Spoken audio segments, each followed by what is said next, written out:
আসসালামু আলাইকুম। এসএসসি 26 সালের শিক্ষার্থী, আমি সাব্বির স্যার রয়েছি তোমাদের সাথে। আজকে আমরা নিয়ে এসেছি ম্যাথ ক্লাস। যারা এখন পর্যন্ত ম্যাথ ক্লাসের সম্পূর্ণ প্রিপারেশনটি নিতে পারোনি, আগামী টেস্ট পরীক্ষায় এখনো যারা চিন্তিত আছে যে তারা কিভাবে পাস করবে, তারা কি করবে না করবে, তাদের জন্য আজকের ক্লাস। মাত্র 3টি অধ্যায় করলেই, শুধু 3টি অধ্যায়ের মাধ্যমেই তুমি চাইলেই পাস করতে পারো। সেই অধ্যায় 3টি কি কি? প্রথমটি হচ্ছে পরিসংখ্যান, ভালো করে মনে রাখো। প্রথমটি হচ্ছে পরিসংখ্যান, দ্বিতীয়টি হচ্ছে পরিমিতি। এই অধ্যায়গুলো খুবই সহজ, খুবই সহজ।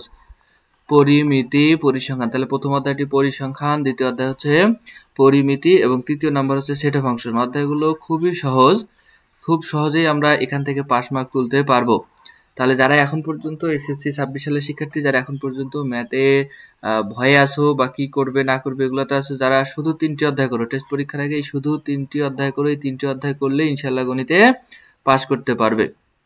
এই 3টি অধ্যায় থেকে কমপক্ষে তোমার হচ্ছে যেমন পরিসংখ্যান থেকে 25 মার্কের কোশ্চেন হয়, কমপক্ষে 25 মার্কের কোশ্চেন হবে। আমরা জানি যে ঘ বিভাগে পরিসংখ্যান থাকবে এবং আমরা এই পরিসংখ্যান থেকে 2টি প্রশ্নই দিতে পারবো।